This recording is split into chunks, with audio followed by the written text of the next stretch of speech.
बाबासाहेबांना डफावर थापतून तुन्यातान शाहीर हा महाराष्ट्राचा प्राण ज्योतिरावांचे गात गुणगान जी जी जी ज्योतिरावांचे गात गुणगान जी जी जी धन्य धन्य ज्योतिराव थोरात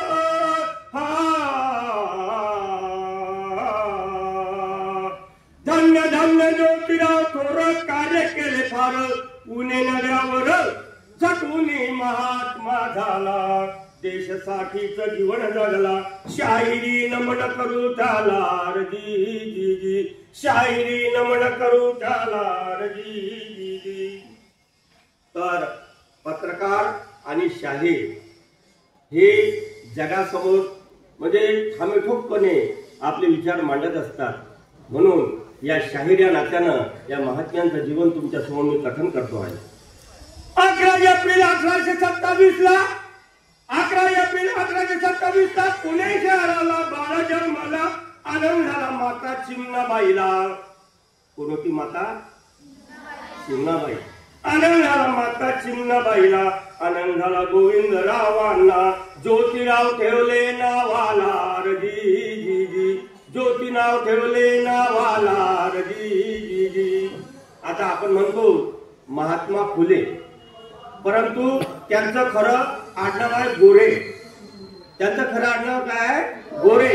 कारण गोविंदरावांचा हा फुलांचा धंदा होता त्यांची फुलांची बाग होती आणि म्हणून त्या धंद्यावरून त्यांना फुले म्हणायचे।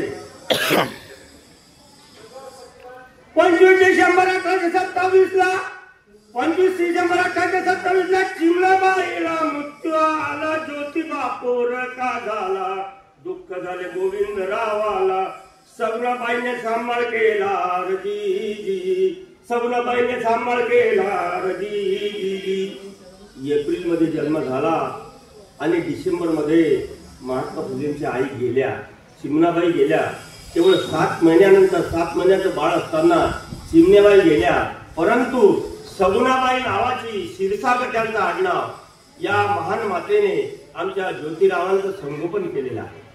त्या त्यांच्या ठिकाणी कारण फार मोठे शाहूकार होते गोविंदराव त्यांच्याकडे खूप जमीन होती आणि त्या ठिकाणी काम करायला आमच्या ह्या ज्या लक्ष्मीबाई सगुणाबाई ज्या होत्या सगुणाबाई क्षीरसागर यांनी यांचं बालपणी संगोपन केलेलं आहे।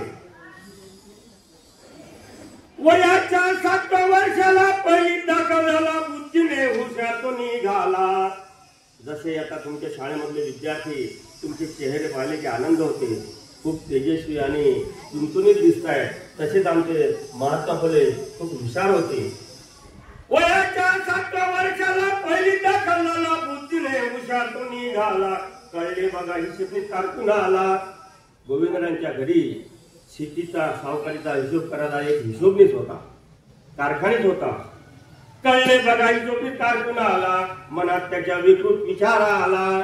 हा जो कारकून होता याच्यामध्ये विकृत विचार आला की हा मुलगा जर शिकला तर मग हिशोब करायचं आपलं काम संपेल आपल्याला मजुरी मिळणार नाही म्हणून तिच्या मनात विकृत विचार आला आणि तो काय म्हणाला मनात त्याच्या विकृत विचार आला बंद केले ज्योतीच्या शिक्षणाला जी जी जी बंद केले ज्योतीच्या शिक्षणाला जी जी जी।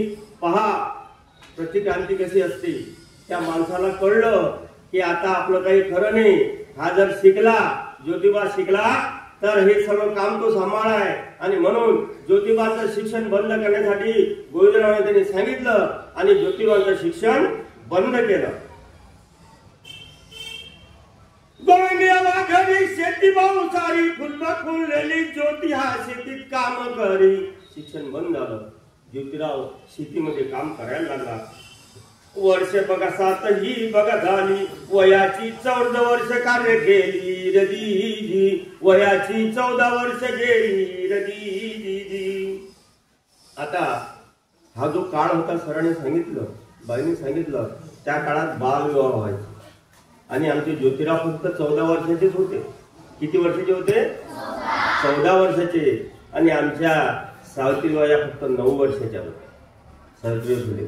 आणि त्या काळात बालपणीची सावित्रीबाईशी विवाह झाला खरोखर विवाह झाला 1840 सालाला हो ज्योतिरावाला माझा प्रणाम हा पहिला, ज्योतिरावाला माझा प्रणाम हा पहिला.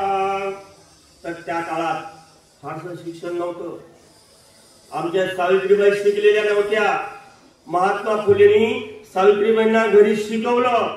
हे शिकवलं नुसतं लिहावाच्या पुरतं शिकवलं नाही, तर त्यांचं शिक्षिकेचा कोर्स पूर्ण केला. आणि पहिली शिक्षिका आपल्या पत्नीला महात्मा फुलेंनी बनवलेला आहे. लग्नानंतर पुन्हा ज्योतिबा शिकायला लागला. कारकुनाने बंद केलं होतं, पण लग्नानंतर पुन्हा ज्योतिबा शिकायला लागला. खरोखर शिकायला लागला. वर्ग हा 7वी पास झाला हो ज्योतिरावाला माझा प्रणाम पहिला, ज्योतिरावाला माझा प्रणाम पहिला. लहुजी वस्ताद यांच्याकडून शिकला व्यायामाला. त्या काळात महात्मा फुले हे म्हणजे नुसते हे तर शाहीर होते, पण तो पहिलवान सुद्धा होते. तर व्यायामाचं शिक्षण त्यांनी लहुजी वस्ताद साळवे मातंग समाजाचा माणूस त्यांच्याकडून व्यायाम शिकला.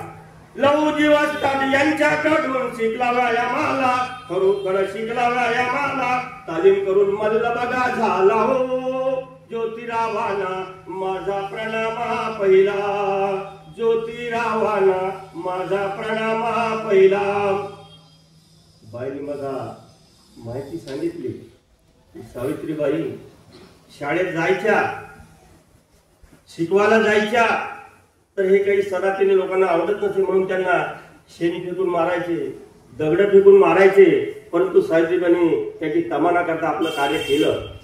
आणि त्या काळात काय म्हणायचे, बाई शिकली म्हणजे धर्म बुडते, बाई शिकली म्हणजे धर्म बुडते. आणि म्हणून या महात्मा फुलेंनी ती शाळा सुरू केली स्त्रियांची. त्यासाठी काय झालं की हा माणूस धर्म बुडवणार आहे म्हणून काही लोकांनी महात्मा फुलेंना मारायला 2 लोक पाठवले. त्यामध्ये होता एक धोंडीराम कुमार आणि एक रामोसी. त्या काळात बंदुका नव्हत्या त्यासारख्या, परंतु फरशी कुराळा होत्या. दोघंही आडदांड होते आणि महात्मा फुलेला मारायला त्यांनी सुपारी दिली सनातनी लोकांनी. आणि त्या ठिकाणी महात्मा फुलेंचं वाचन सुरू होतं. दोघंही पाठीमागून आले. पुस्तकावरती सावली पडली. महात्मा फुलेंनी वरती पाहिलं तर काय, दोघांच्या हातात फरशी कुऱ्हाड आणि हे आपल्याला मारणार. दोघंही समोर आले. महात्मा फुलेंनी विचारलं तुम्हाला काय हवं? काय म्हणाले ते, तुमचा जीव. काय म्हणाले मारेकरी, तुमचा जीव हवाय मला. परंतु महात्मा फुले विचलित झाले नाही. महात्मा फुले म्हणाले ठीक आहे, माझा जीव घेऊन तुमच्या जीवनाचं जर कल्याण होत असेल तर मी मरायला तयार आहे. परंतु त्यापूर्वी 2 मिनिटं माझी एक गोष्ट ऐका आणि मला बघ मारून टाका. असं करता करता 2 मिनिटं करता 1 तास झाला. आणि 1 तासानंतर दोन्ही मारेकऱ्यांनी कुऱ्हाडी फेकून दिल्या. आणि जे मारेकरी होते ते सेवेकरी झाले. आणि त्यामधला जो धोंडीराम कुंभार होता हा प्रकांड पंडित झाला. आणि म्हणून ज्योतिबा आणि धोंडीबाचा संवाद गुलामगिरी नावाच्या पुस्तकामध्ये आहे. त्या पुस्तकामधून जे काही कर्मकांड आहे, 10 अवतार जे मानलेले आहे, त्या अवताराची चिरफाड महात्मा फुलेंनी त्या गुलामगिरी नावाच्या पुस्तकामधून केलेली आहे. तर अशा प्रकारे महात्मा फुले डगमगणारे नव्हते. मारायला जरी आले तरी कार्य सुरू ठेवलं. 20व्या वर्षी अनेक धर्माचा अभ्यास केला. हे जे पुस्तक लिहिलेलं आहे ना, महात्मा फुलेंनी अनेक हिंदू धर्म, ख्रिश्चन धर्म, मुस्लिम धर्म सर्वांचा अभ्यास केला आहे महात्मा फुलेंनी. 20व्या वर्षी अनेक धर्माचा अभ्यास केला. खरोखर अभ्यास केला. अनर्थ हा जागोजागी दिसला हो महात्मा फुलेंना माझा प्रणाम पहिला, महात्मा फुलेंना माझा प्रणाम पहिला. कर्मकांड आणि दैववाद हा पुरुष शोषणाला. कर्मकांड कशाला म्हणतात? आपण जे पूजा अर्चा जे काही करतो आहोत ना, ते सर्व काही जे असेल आपल्या घरी, आपण देव मानतो, पूजा करतो. आमचे गाडगे बाबा म्हणायचे, शेंदूर लावून या धोंडान पाया पडती पोरे रांडा, विसरले खऱ्या देवान करती मरी आयची सेवा. असे आमचे गाडगे बाबा म्हणायचे. गाडगे बाबा म्हणायचे, देवळात देव नाही तर देवळात काय आहे, पुजाऱ्याचं पोट आहे. विद्यार्थी मित्रांनो, तुम्हाला माहित नसेल, आमच्या सरांना आणि आमच्या शिक्षिका भगिनींना सांगू इच्छितो की काशी विश्वेश्वरला आता पुजारी लोकांना कर्मचाऱ्यांचा दर्जा दिलेला आहे. इकडे आपले लेकरं पदव्या घेऊन हिंडतायत नोकऱ्यासाठी आणि तिकडे पुजारी लोकांना कर्मचाऱ्यांचा दर्जा दिलेला आहे. काय चाललं आम्हाला काही कळत नाही. आम्ही स्वस्थ बसलेलो आहोत, म्हणून आमच्या सारख्या लोकांची गरज आहे. तुम्ही जागृत झाले पाहिजे. आजचे विद्यार्थी उद्याचे नागरिक आहेत, हे जर जागृत झाले तर त्यावेळी ते बंड करतील. आज आमच्या ITI मध्ये ते तंत्र शिक्षण जे आहे त्यामध्ये वैदिक शिक्षण आलेलं आहे. GR आहे शासनाचा, GR काढलेला आहे, वैदिक शिक्षण आलेलं आहे. आणि हे वैदिक शिक्षण घेऊन आमच्या लेकरांना काय पुजारी बनवायचं आहे. म्हणून आम्ही बाकीचे देशाच्या तुलनेमध्ये आम्ही कुठं असणार आहोत याचा थोडी विचार करण्याची गरज आहे. कर्मकांड आणि दैवाद हा पूरक शोषणाला, खरोखर पूरक शोषणाला समाजात त्याला बळी पडला हो. ज्योतिरावांना माझा प्रणाम पहिला, ज्योतिरावांना माझा प्रणाम पहिला. रोटी बंदी बेटी बंदी होती, शिक्षण बंदी स्पर्श बंदी होती, स्पर्श बंदी होती हो दिरा दिरा दिरी. जाती धर्म पंथ यामध्ये हा देश विभागला गेलेला होता. एक देशाची खरी ओळख जर पाहिली ना तर आदी मानव हा जंगलामध्ये फिरत होता. अंगावरती कपडे नव्हते, कोणताही धर्म नव्हता, कोणतीही जात नव्हती. परंतु हळूहळू प्रगती होत गेली आणि मग आपल्या देशामध्ये तुम्ही इतिहासामध्ये शिकले असाल. कितीपर्यंत शाळा? 10वी पर्यंत आहे. तर आमच्या इतिहास सागरामध्ये आहे आर्यांचे आगमन. तुम्ही शिकला आर्यांचे आगमन म्हणजे आर्य आले. कुठून आले? युरेशिया मधून आले. आमच्या देशामध्ये डच आले, इंग्रज आले, फ्रेंच आले आणि आदिलशाह, निजामशाह, मुघल आले. राज्य